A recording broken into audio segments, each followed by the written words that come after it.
2026 సంవత్సరంలో కేంద్ర ప్రభుత్వం చేపట్టబోయే జనగణనలో కులగణనను చేర్చాలి.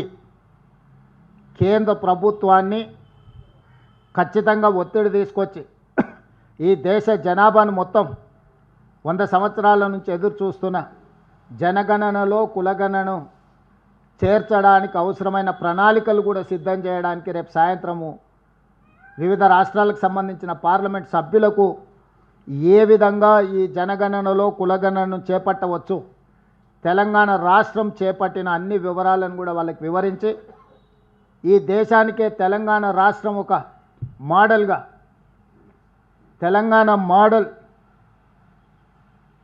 Socio economic, education, employment, political and caste survey